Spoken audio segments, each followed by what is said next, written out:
22일에 방송된 KBS ETV 주말 드라마 진짜가 나타났다. 에서는 장세진이 응급실을 따라 오연두와 공태경의 상견례 자리에 나타난 모습이 비춰졌습니다. 이날 공태경과 장세진의 결혼식장에 난입한 오연두는 자신의 배를 가리키며 공태경 이 나쁜 놈아. 내 배 속에 든 내 애는 어쩔 거냐고 라고 소리쳤습니다. 그 말에 결혼식장은 혼돈으로 빠졌고 깜짝 놀란 공태경에게 거침없이 다가간 오연두는 장세진과 잡고 있던 손을 떼고 그를 끌고 가려 했습니다. 이에 장세진은 공태경의 손을 붙잡았고 양쪽에 붙잡혀 있던 공태경은 장세진 손을 뿌리치고 오연두와 함께 결혼식장을 빠져나갔습니다. 결국 결혼식을 망친 장세진은 바닥에 주저앉아 오열했고 오연두를 알아본 이인옥은 생각에 잠겼습니다. 왜 이러냐는 공태경의 오연두는 강복님과 있었던 일을 설명하며 그가 집을 나갔다고 울먹였습니다. 강복님을 설득하려면 그가 필요하다는 오연두에 공태경은 별일 없을 거라고 다독였습니다. 이때 모르는 번호로 전화가 왔고 대신 전화를 받은 공태경은 파출소라는 말에 놀랐습니다. 김준하에게 밀쳐서 머리를 박아 쓰러진 장세진의 아빠 장호는 응급실에서 눈을 뜨자마자 결혼식장으로 향했습니다. 장호를 밀친 김준하는 손을 떨며 일부러 그런 게 아니라고. 괜찮아 김준하. 가자 라며 운전을 하려 했으나 이내 다시 분노를 터뜨렸습니다. 뒤늦게 결혼식장에 도착한 장호는 아이를 가진 여자가 나타났다는 말을 듣고 학생들에게 그만 가보라고 말했고 모든 것을 훔쳐보던 김준하는 결국 오연두가 나타났어? 그래도 높아 무사하네 라고 중얼거렸습니다. 주화자는 이인옥을 붙잡고 아이가 있는 여자가 있는데 공태경과 자신 딸을 결혼시키려 했냐며 소리쳤고 장호가 나타나 괜한데 화풀이하지 말고 집에 가라고 말했습니다. 주화자의 울음에 장세진은 집에 가고 싶다며 부축을 받으며 사라졌고 장호는 공찬식에게 오늘 자네 아들이 큰 실수했어. 책임은 나중에 묻지 라고 밝혔습니다. 강복님은 신발을 들고 하염없이 강물을 바라보다 경찰을 발견하고 도망치다 붙잡히고 말았습니다. 경찰서에 도착한 오연두는 강복님에게 이 사람 나랑 애 놔두고 결혼 못하겠대. 결혼식장에서 뛰쳐나왔어 라고 거짓말했습니다. 뱃속 아이가 공태경 아이라고 말한 오연두의 강복님은 둘이 무슨 수작이냐며 믿지 않았습니다. 결국 무릎 꿇은 공태경은 이제부터는 제가 연두 씨와 아이 책임지겠습니다. 진심입니다. 라고 말했고 결혼할 거냐는 강복님의 저희 결혼하겠습니다. 라고 폭탄 선언했습니다. 그는 벌써 상견례 날짜도 잡았습니다. 오는 길에 부모님과 통화했어요. 상황 설명했더니 부모님도 이해하셨고 받아들이셨습니다. 어머님만 노여움 푸시면 조만간 자리 마련하겠습니다. 라고 둘러댔고 강복님은 집에 돌아가기로 결정했습니다. 응급실은 이제 하다못해 임신한 여자까지 데려오냐며 이인옥에게 내 새끼 걷어준 은혜를 원수로 갚아. 어미도 그 자식 놈도 절대 용서 못한다. 라고 분노했습니다. 염수정은 응급실에게 오연두의 아이가 진짜 공태경 아이인지 어떻게 아냐고 의심했고 공유명은 깔끔하고 단정한 공태경이 그랬다면 이유가 있을 거라고 말했습니다. 그 말에 염수정은 오연두가 장세진보다 더 못한 집안 사람이면 어쩌냐고 물으며 장 실장이랑 식이 깨진 거지 결혼 자체가 깨진 게 아니잖아요. 라고 말해 그를 솔깃하게 만들었습니다. 홀로 눈물을 쏟아내던 장세진은 공태경과 함께 식사하던 여자가 오연두인 것을 알고 그 여자야. 그 여자였어. 라며 분노를 사겼습니다. 이인옥은 오연두의 집을 찾았고 사돈이라고 말하는 강복님에 당황했습니다. 공태경과 오연두는 서로 할 말이 있다며 이인옥을 데리고 집을 나가버렸습니다. 상견례 이야기를 들은 이인옥은 둘이 하하호호 즐겁니? 둘이 언제부터 만났어? 라고 분노했습니다. 어쩌다 공태경 아이를 가졌냐는 이인옥의 물음에 오연두는 원나이트요 라고 외쳤습니다. 그렇게 안 봤는데 개방적인 사람이라며 당황한 이인옥의 공태경은 저도 처음이었어요. 첫눈에 반해서 그만 실망시켜 드려서 죄송해요. 라고 고개 숙였습니다. 결혼할 거냐는 말에 공태경은 네 오연두는 아니요. 라고 외쳤고 이인옥은 둘이 뭐 하자는 거야. 오늘 얼마나 큰 짓을 저질렀는지 몰라? 많은 하객 앞에서 신부 웃음거리 만들고 양가 어른들까지 망신시켰어. 어떻게 아무 대책 없이 그럴 수 있어? 아이까지 가진 사람들이 어떻게 그렇게 무책임하냐고 라고 나무랐습니다. 이때 공태경은 오연두를 붙잡고 그가 속이 안 좋은 것 같다며 자리를 비웠습니다. 공태경은 원나이트가 뭐예요? 라고 소리쳤고 오연두는 당장 생각이 안 났다며 가족들이 그렇게 넘겨짚었다고 말했습니다. 미쳤던 것 같다며 일 더 커지기 전에 지금이라도 모르자는 오연두의 공태경은 먼저 저지른 건 오연두 씨예요. 내가 결혼 망쳐달라 했지 결혼식 망쳐달랬어요? 말도 없이 다짜고짜 쳐들어와서 얼마나 당황한지 알아요? 우리 둘 다 피치 못해서 여기까지 왔어요. 오연두 씨가 식장 들어오는 순간 나는 애아빠 됐고 아니라고 뒤집으면 각자 집에서 끔찍한 전쟁 다시 시작해야 해요. 괜찮겠어요?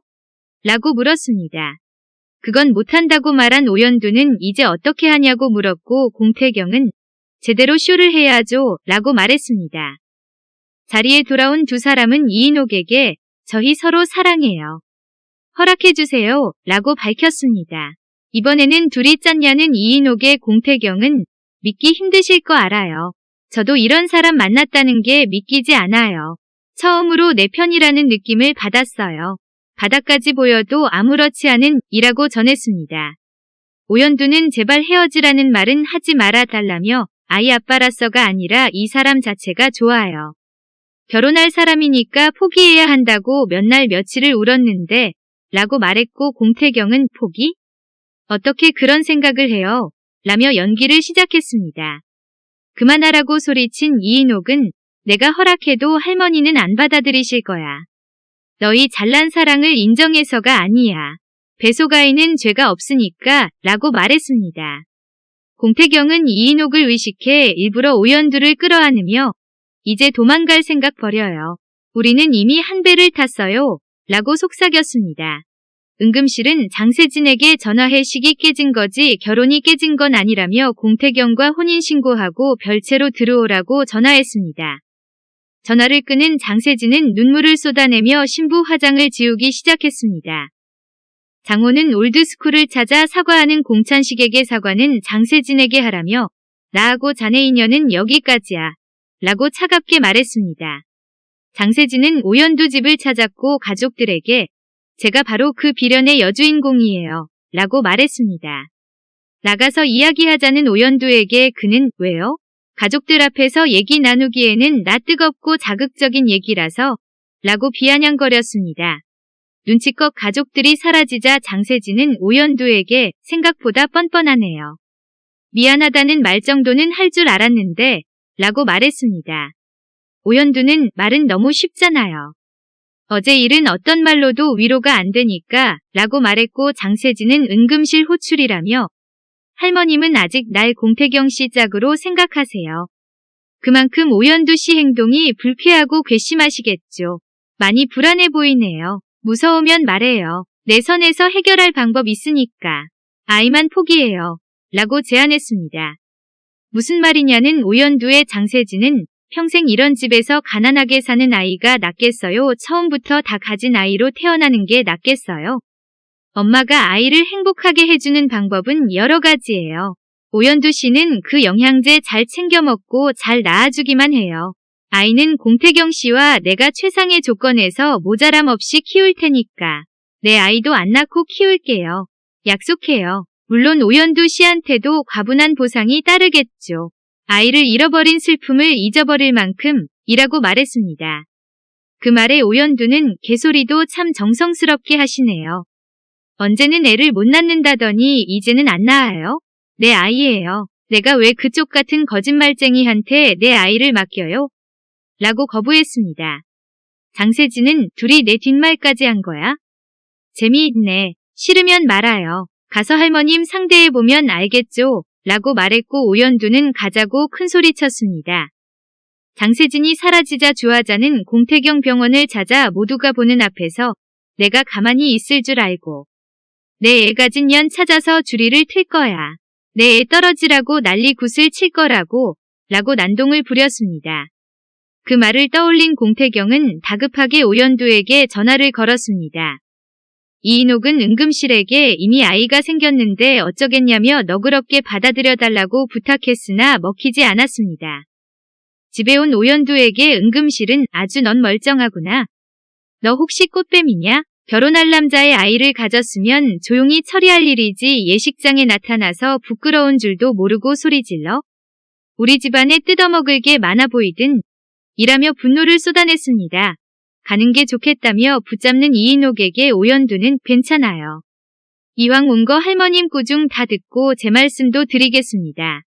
라고 말해 장세진을 황당하게 했습니다. 아이를 당장 지우라는 응급실에 이인옥은 아이들이 사랑한다고 해서 자기가 합치라 했다며 차라리 저를 꾸짖어 주세요 라고 말렸습니다. 그 말에 응급실은 네가 들어오면서 우리 집안이 아수라장이 됐다며 맨몸으로 나가라고 소리질렀고 오연두는 어머님은 아무것도 모르고 계셨어요. 오히려 저희 때문에 마음 고생하셨어요. 제 편들지 마세요. 라고 말했습니다. 오연두는 응급실에게 제가 어제 이 댁에 큰 실수를 저질렀습니다. 조급한 마음에 해서는 안 될 짓을 했어요. 어떻게 해야 마음이 풀리실까요? 노여움만 풀리신다면 뭐든 하겠습니다. 저 좀 받아주세요. 허락해 주실 때까지 용서 빌게요. 라고 말했으나 듣기 싫다는 말에 가족들은 그를 끌어냈습니다. 염수정은 오연두를 쫓아내며 응급실은 못 이긴다며 가보라고 말했고 공유명은 응원한다고 외쳤습니다. 돌아서는 두 사람의 오연두는 그대로 바닥에 무릎을 꿇었습니다. 응급실은 이인옥에게 공태경 짝은 장세진이라고 못 박았고 오연두가 무릎 꿇었다는 말에 제 풀에 지쳐 나가떨어질 거라고 말했습니다. 공태경은 연락을 받지 않는 오연두의 강복님 집에 찾아왔고 자신의 집에 석고대죄 중이라는 공유명의 문자를 보고 급하게 달려나갔습니다. 주화자는 응급실을 찾았습니다. 무릎 꿇고 있는 오연두를 발견하고 분노에 머리채를 잡았습니다. 큰 소리에 장세진과 이인옥이 말리는 사이 나타난 공태경은 오연두를 감싸고 이 사람 누가 불렀어요? 할머니예요? 라고 분노하며 집으로 들어가려 했습니다. 이때 오연두는 자리에서 쓰러져 버렸고 장세진은 주화자를 노려봤습니다. 공태경은 쓰러진 오연두를 조수석에 태우고 운전하며 그만 일어나요. 동네 벗어났어요. 라고 말했습니다. 쓰러진 연기를 펼친 오연두는 임신 초기인데 사람이 왜 그렇게 무모하냐고 나무라는 공태경에 할머님한테 공태경 씨 짝은 아직 그 여자래요. 그 여자한테 저 데려오라고 했다는데 어떻게 거절해요. 라고 알렸습니다. 할머니 더 자극하지 않게 하기 위해 쓰러진 척했다는 오연두는 도망가지 않는다고 말했고 공태경은 생각에 잠겼습니다. 태아 상태를 보러 온 오연두와 함께 심장 소리를 듣던 공태경은 참 특별한 심장 소리네요. 이 아이 아니었으면 원치 않는 결혼 생활에 괴로워하고 있겠죠. 그래서 그런가 아기 심장 소리를 몇천 번 들었는데 처음으로 기분이 이상해요. 고생 많았어요. 이 아이 지키느라 라고 말해 그를 울컥하게 했습니다. 공태경은 오연두에게 산모 수첩을 건네며 오연두 씨한테는 가족도 있고 나도 있어요. 가짜 아빠지만 이 아이가 잘 태어날 수 있게 도울게요. 라고 말했습니다. 그 말에 오연두는 할머니나 잘 설득하라고 말했고 공태경은 어려운 존재라 어떻게 해야 할지 잘 모르겠다고 털어놨습니다. 이때 이인옥 전화를 받은 공태경은 응급실이 허락해 내일 상견례를 하자는 말을 들었습니다. 오연두의 가족과 공태경의 가족들이 상견례 장소에 도착했고 응급실은 화장실에 다녀오겠다며 자리를 비웁니다. 잠시 후 돌아온 응급실은 상견례장에 장세진을 데리고 들어왔습니다. 이에 모든 사람들이 놀라는 모습이 비춰지며 입원하는 끝이 납니다.